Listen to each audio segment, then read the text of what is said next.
Welcome to Grace Fellowship Baptist Church Wednesday evening Bible study for Wednesday, July 29th, 2026. We are in the book of Ezra, chapter 1, verse 1. A little bit of history here. The book of Ezra and Nehemiah were originally written as one book, and at the same time that Samuel got split into two, Kings got split into two, and Chronicles got split into the original book, which is called Ezra, got split into two, and Ezra and Nehemiah were the two names given to it. There were other books that were credited to Ezra. They are generally considered not from his hand or from his disciples, and considered pseudepigrapha, the books that are not canonical.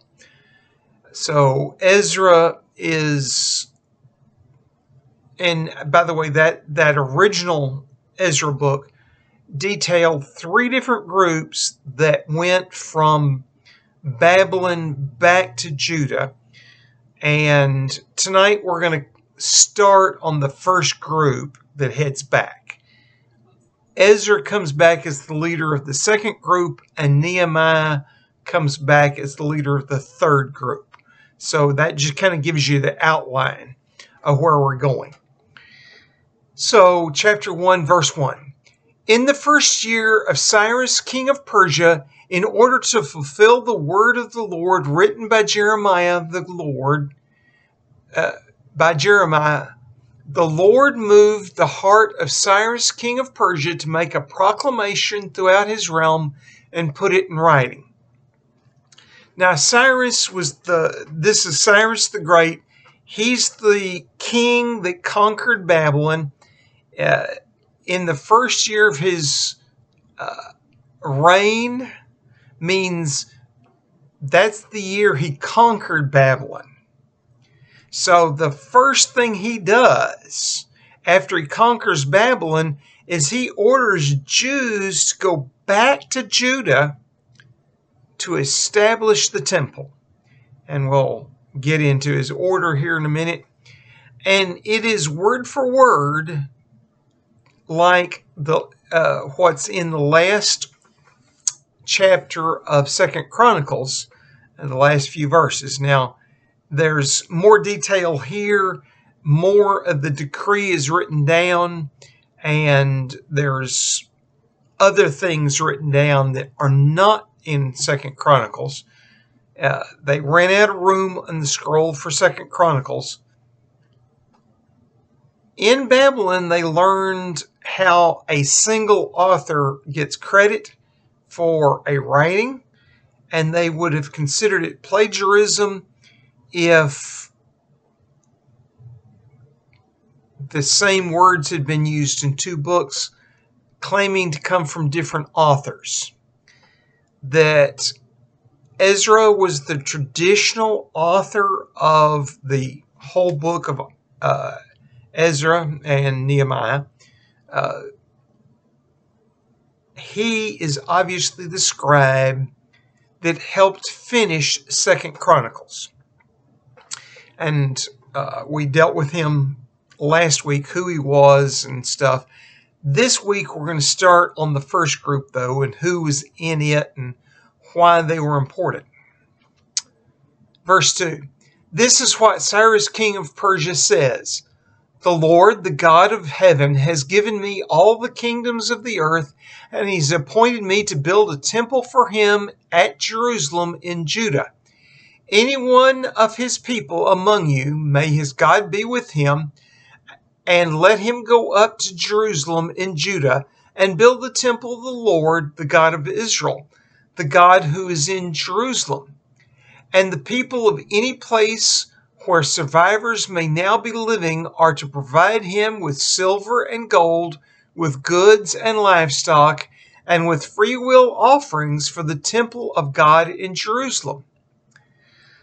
So Cyrus sends that basically anybody who wants to go build the temple is to go back and build it, and his compatriots, the people that live in the same town, the people that are related to him, are to send gifts, free will gifts, of what it will take to go build the temple and to support the people that go back.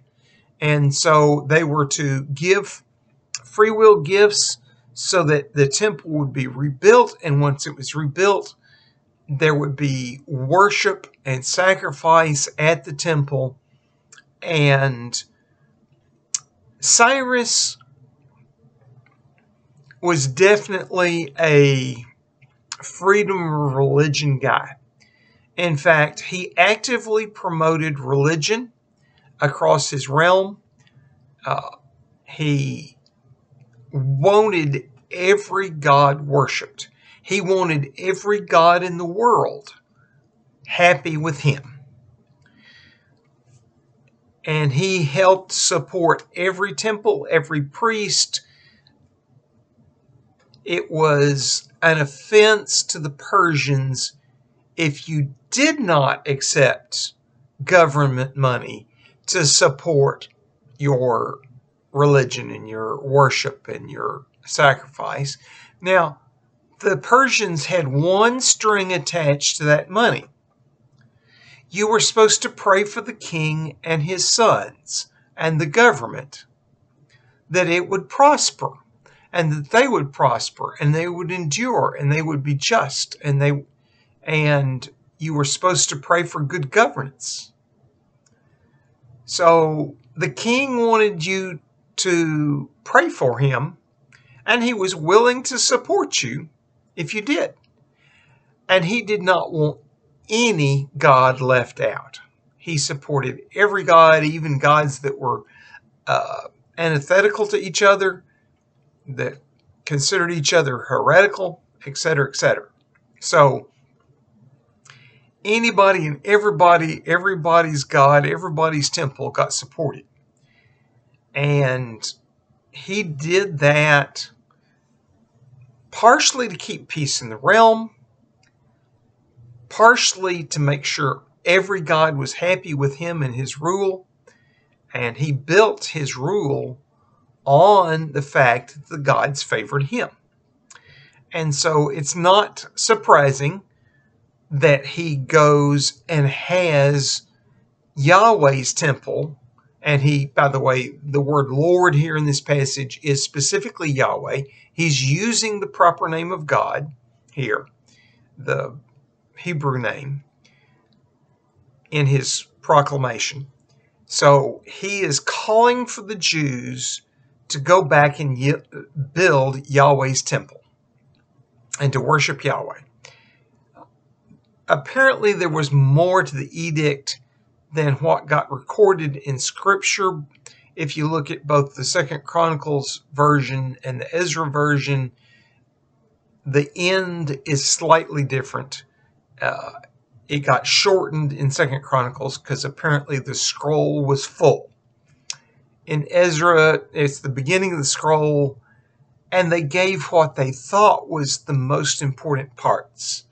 But the Persians were not succinct.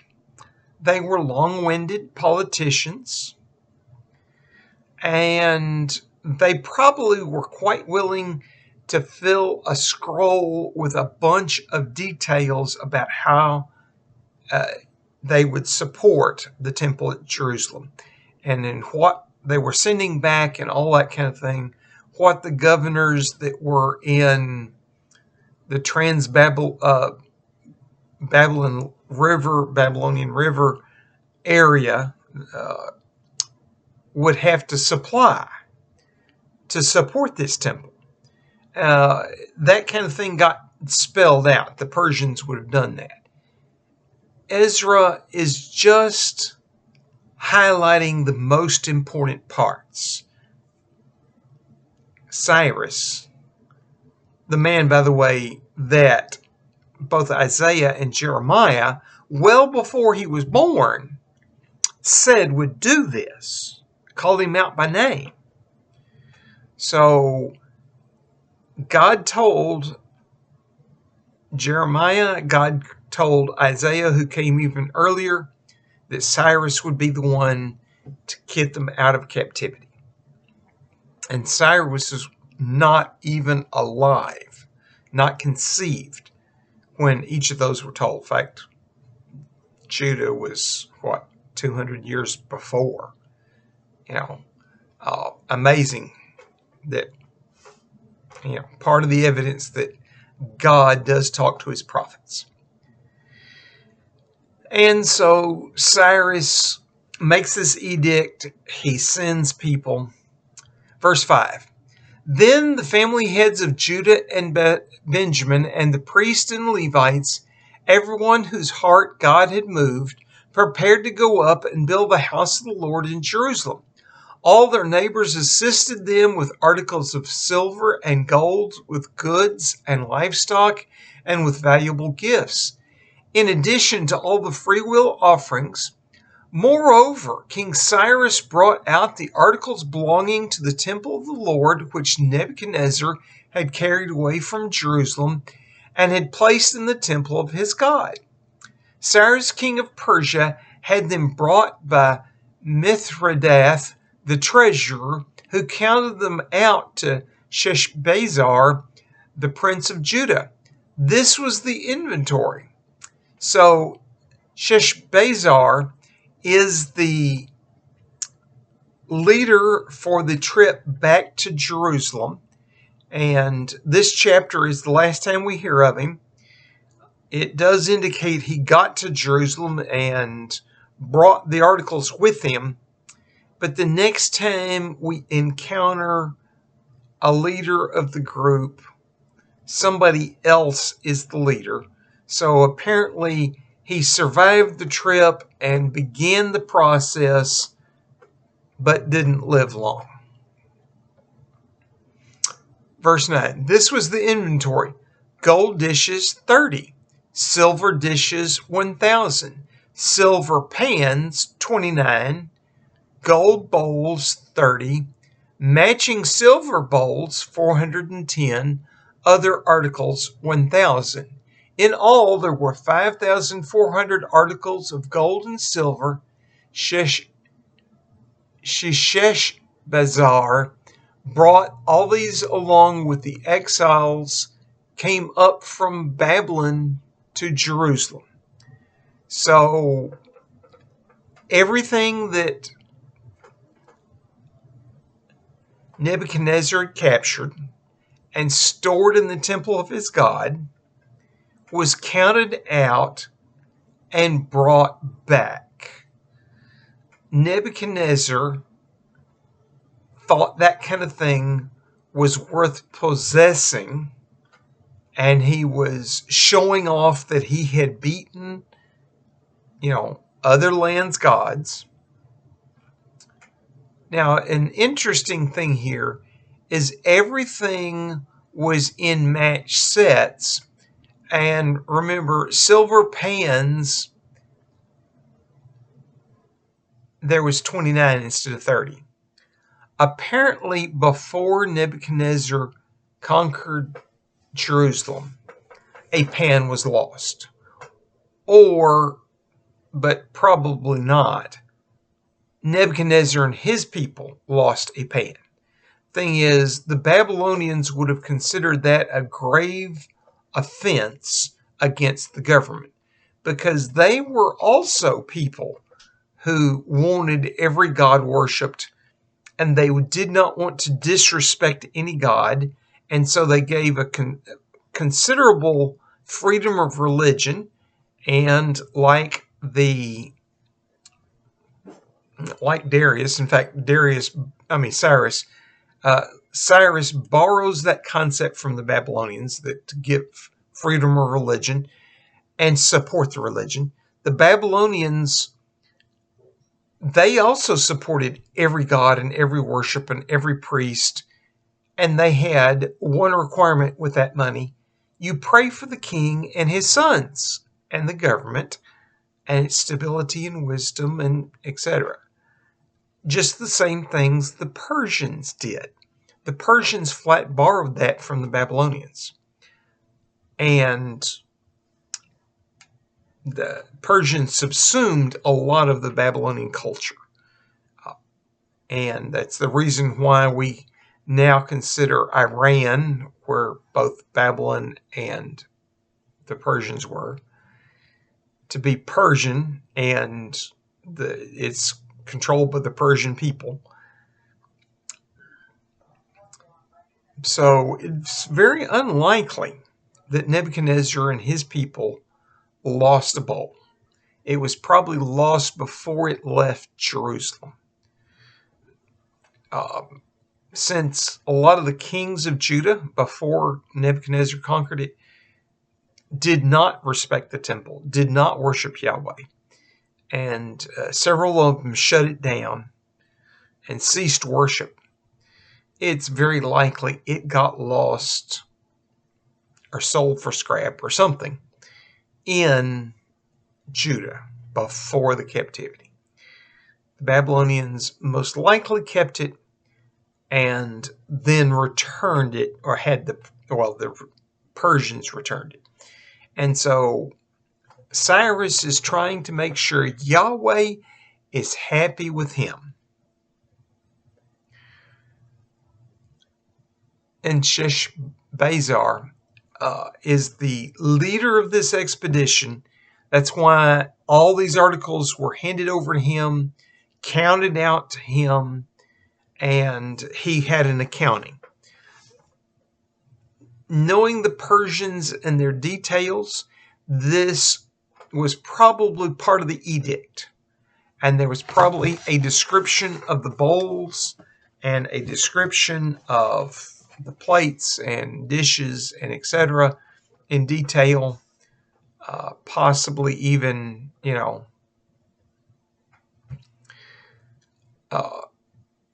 noting differences between individual dishes. That's the kind of thoroughness the Persians were, even in that day and time. So Cyrus's edict was probably quite long and dealt with, how much taxes would go to that temple, what it would take to build the temple, what it would take to worship at it correctly, how many bulls per day, how many lambs per day, how many lambs per year, etc., etc., etc., and when they were supposed to be done. And he probably got that information from people who'd studied it while they were still in Babylon and wrote it down, detailed out the dishes, and handed them over. And that's probably where the writer of this got that, is they were getting it from the edict. Chapter 2, verse 1. Now these are the people of the province who came up from captivity of the exiles whom Nebuchadnezzar, king of Babylon, had taken captive to Babylon.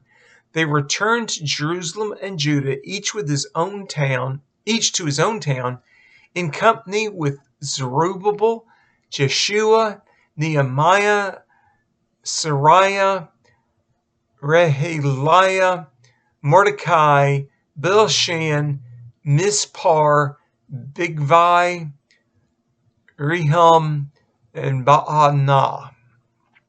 These are the leaders by name. Zerubbabel and Jeshua were the only two that we know anything about.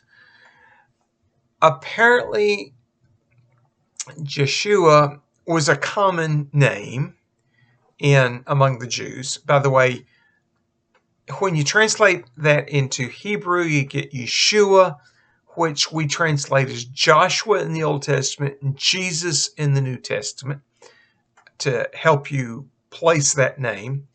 This is the Aramaic version of that name. Aramaic would have replaced the Y sound with the J sound. And so he is named the Aramaic version of the name. We're going to come to him in chapter 3, where he's called Joshua. So they understood And when he got back to Jerusalem, he took up the Hebrew name, which we then translate back to Joshua.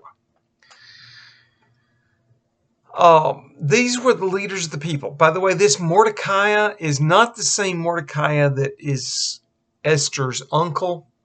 Esther's uncle is 150 years in the future. It's apparently a fairly common name among captives.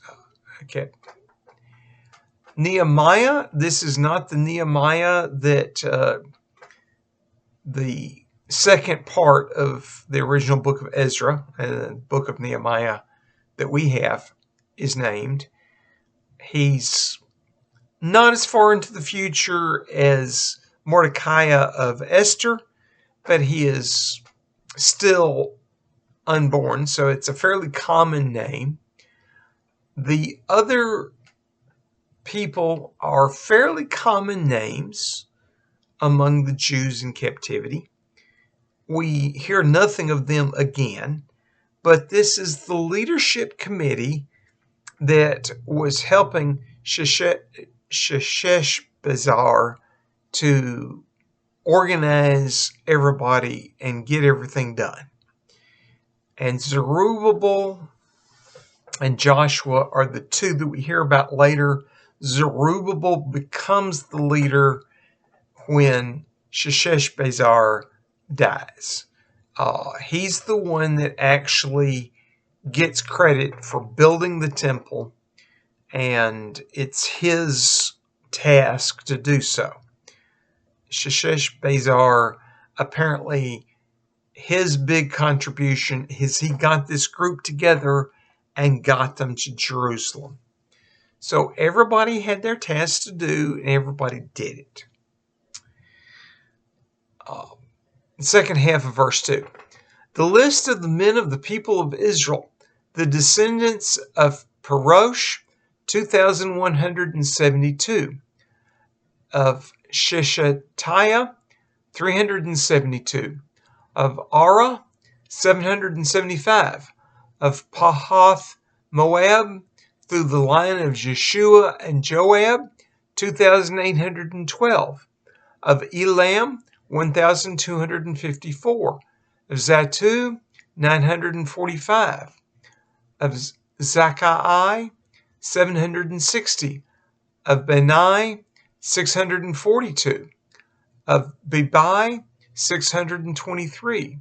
Of Asgad, 1,222.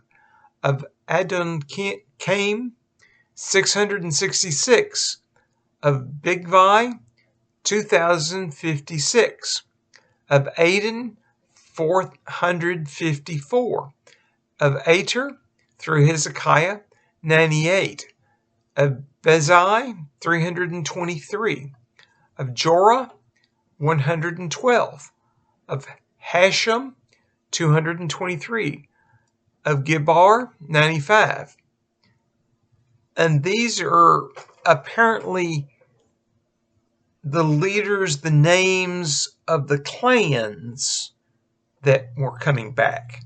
Now at verse 21, the men of Bethlehem, 123, and these are names of cities in Judah. Of Netophath, 56. Of Anathoth, 128. Of Asmaveth, 42. Of Kiriath Jearim and Kitharah and Beeroth, 743. Of Ramah and Geba, 621. Of Michmash, 122. Of Bethel and Ai, 223. Of Nebo, 52. Of Migbash, 156. Of the other Elam, 1,254. Of Harium, 320. Of Lod, Hadid, and Ono, 725.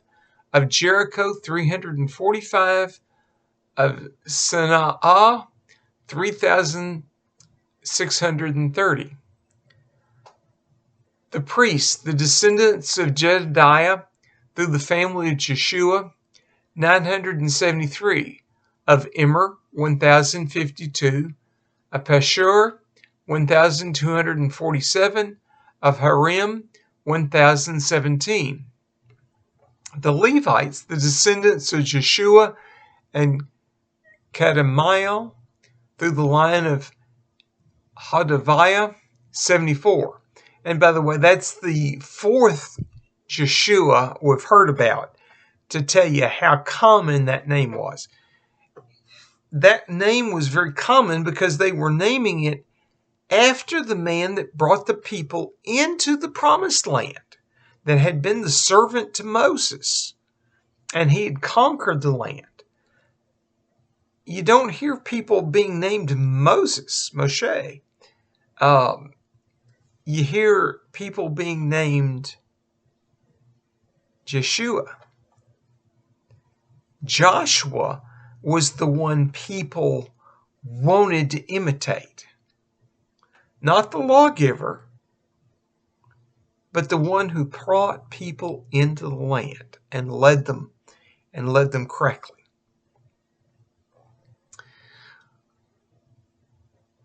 Verse 41.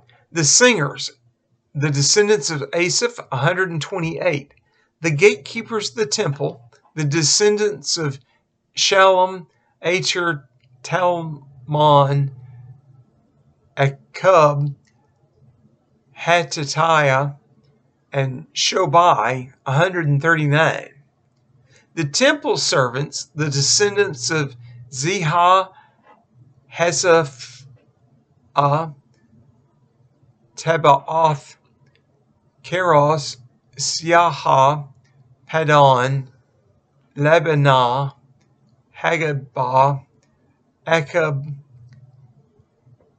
Hagab, Shalmai, Hanan, Gidel, Gahar, Reahiah, Rezin, Nekoda, Gazam, Uzzah, Pashia, Besai, Esna, Meonanim, Nephasim, Bakbak, Ha'afa,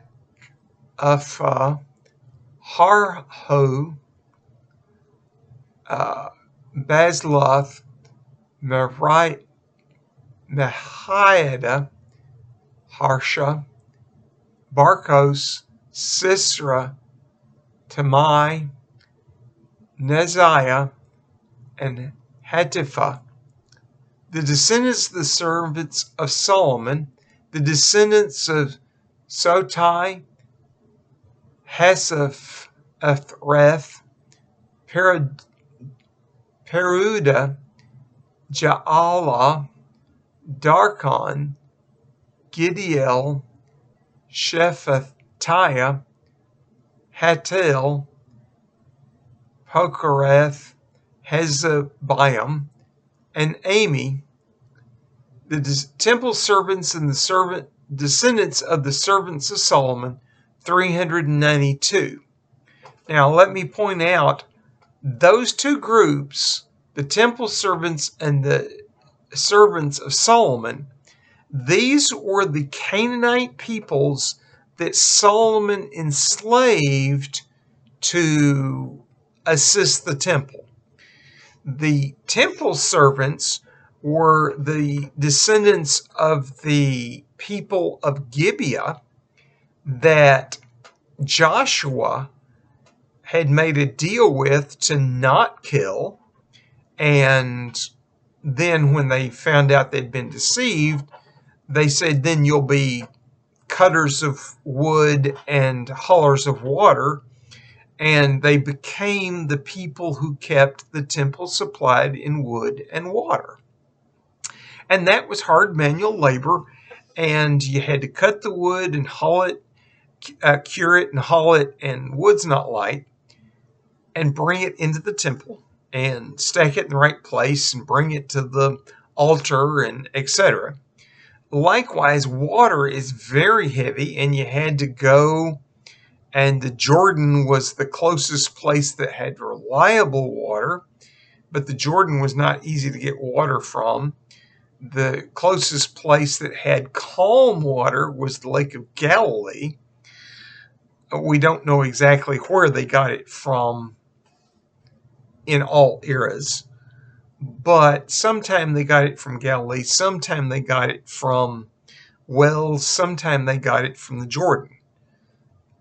But they got the water, and they hauled it across the country to the temple and brought it in the temple and put it in the sea, and took it out of the sea and put it in the baths, and took it out and poured it over the priest's hands while they washed their hands. That's the things they did. And once the temple was built, they become the servants for the temple. Whatever the priest needed done, they did it. And they were considered slaves of God. Okay, they were originally Canaanites, but they remained more faithful to God than the Israelites did, because they were in the temple constantly and exposed to it all the time. And they came to worship Yahweh. The ones that went to Babylon that didn't want to worship Yahweh disappeared into the Babylonian people, intermarried and disappeared. These people stayed separate because they wanted to be servants to God, slaves to God. The servants in the temple, they were proud of the fact they were serving Yahweh. Menial labor, but serving Yahweh. And the esteem they were held among the Jews were, they were right underneath the Levites and above the Jewish people themselves as far as temple service. There were priests on top, Levites assisting them, and temple servants assisting them. And these people were proud and dedicated to Yahweh. The servants of Solomon, on the other hand, were the other Canaanite peoples that were in the land that never got killed out. And in his day, he made them slaves to the royal family, and they did things like farm for the royal family and conduct business, and they became ultimately the people who did the work of the royal family and let the royal family be the leadership of the country. And they were again proud of the fact, and they worshiped Yahweh more reliably than the Jews did, than the Israelites had. And so they come back with the first group to come back, and they were well represented. Verse 59. The following came up from the towns of Tel Melah, Tel Harsha, Kerub, Adon, and Immer, but they could not show that their families were descended from Israel. The descendants of Deliah, Tobiah, and Nekashara, 652. And from among the priests, the descendants of Hobiah, Hakaz, and Barzillai, a man who had married a daughter of Barzillai the Gileadite, and was called by that name. These searched for their family records, but they could not find them, and so were excluded from the priesthood as unclean. The governor ordered them not to eat any of the most sacred food until there was a priest ministering with Urim and Thummim. The whole company numbered 42,360, beside their 7,337 men servants and maid servants, and they also had 200 men and women singers. They had 736 horses, 245 mules, 435 camels, and 6,720 donkeys. A note here, you had to be wealthy to own a horse, you had to be wealthier still to own a mule, and you had to be very wealthy to own a camel. Common men owned donkeys. So when they telling the number of beasts of burden that came with them, you're seeing something of the economic strata that came. The very wealthy among the Babylonians, 435 camels. The upper middle class, 245 mules. Of the middle class that would have been warriors and guards and people like that, 736 horses. Horses were normally associated with wartime tasks, soldiering tasks. They were used for other things, and they were beasts of burden, but they were associated with being of a warrior class. The common man would have had a donkey. So 6,720 donkeys. So you had a slightly skewed to the wealthy group that came back. But remember, they gave up basically everything to come back to Judah to start all over. Now, of course, the ones that came back automatically got lands and ability to farm. They probably didn't own land in Babylon. They didn't own land in Persia. And so they were able now to be in the land-owning class. And even the ones that were poor enough they didn't even get to have a donkey, and they had to carry their own burdens, got to be landowners when they came back. So I'm sure every one of them thought they were better off than they were in Babylon. Verse 68, when they arrived at the house of the Lord in Jerusalem, some of the heads of the families gave freewill offerings toward the rebuilding of the house of God on its site. According to their ability, they gave to the treasury for this work 61,000 drachmas of gold, and that's about 1,100 pounds, 5,000 minas of silver, and that's about 3 tons, and 100 priestly garments. So they gave a very large gift to make sure people could be hired, stone could be bought, timber could be bought to rebuild the temple. And that should have been enough. And priestly garments so that the priests could minister before God. So that's, quite a bit of wealth that they gave. Verse 70. The priests, the Levites, the singers, the gatekeepers, and the temple servants settled in their own towns, along with some of the other people, and the rest of the Levites settled in their towns. So basically, everybody went to their historical town, the ones that were associated with the temple, priests, Levites, temple servants, etc., etc., they settled in the towns that were near Jerusalem that were for them. Some of those would have been in Jerusalem itself, but remember, at this point in time, there's essentially no buildings in Jerusalem. It's just a hill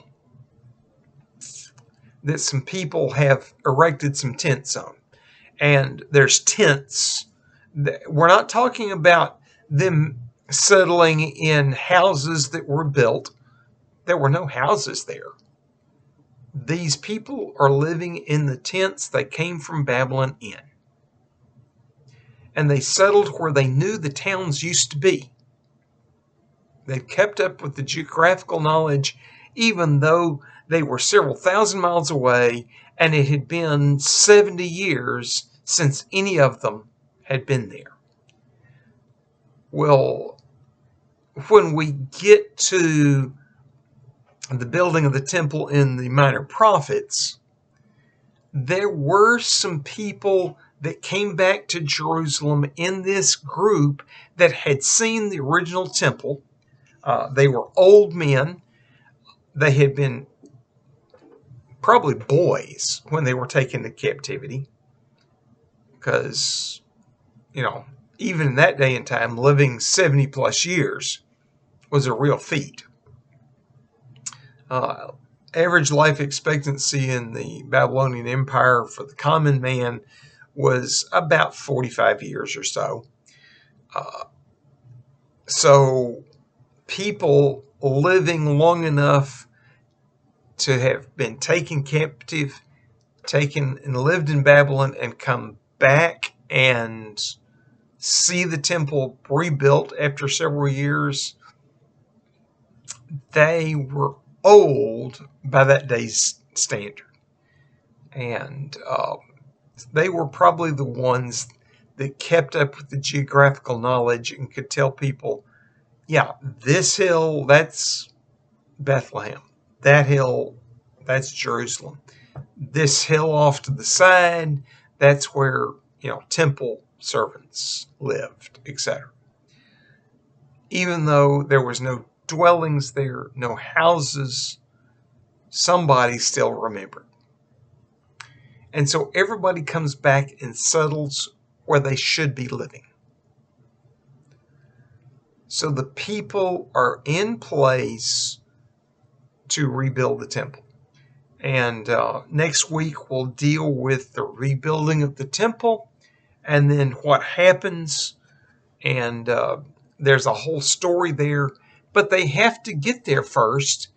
And they get there with all the dishes it takes to operate the temple. They get there with priestly garments. They get there with enough wealth to do the job. Holy Father, you are the one that caused them to come back exactly when you said. And the first king that conquered Babylon, send them back to do your task. Lord, thank you for fulfilling your prophecy, and that when prophets named kings that weren't even conceived of yet, you brought it to fruition. You are the eternal living God, and any building we build here on earth is inadequate to the task of housing you. Yet, Lord, help us to be people that build places for you and go there to worship you, and we'd worship you in spirit and in truth. Lord, I ask that you bless our spirits and minds by filling us with the Holy Spirit and indwelling us, that we would do your will like these people did your will, to come back to Jerusalem and rebuild the temple. In your holy name, amen. I am your host, Frank Reich, Associate Pastor of Family and Ministry at Grace Fellowship Baptist Church, and this has been the Wednesday evening Bible study for Wednesday, July 29th, 2026. I recorded it on Saturday, July 25th, 2026, and had a good walk this morning. Did some clearing of my desk in my study. I was looking for something and didn't find it, and ended up having to go somewhere else. I needed to label some tools with my driver's license number so that, they're properly labeled. I did some yard work, but not much. Uh, you know, it was a hot day, but not as hot as it's been. Tomorrow will be hotter. Thursday was a lot hotter. We'll get back to the heat this coming week. This is seasonal weather, except it's still way too humid for Fort Worth. I hope to see you tomorrow at worship. I hope to see you Wednesday evening at the Bible study. I think the study of Ezra and Nehemiah will go very well, and we'll learn a whole lot about how God does things as we see Him fulfill the promises He made to prophets, as we see Him fulfill prophecies. I hope to see you there. If not, we'll see you here on YouTube. Have a blessed week.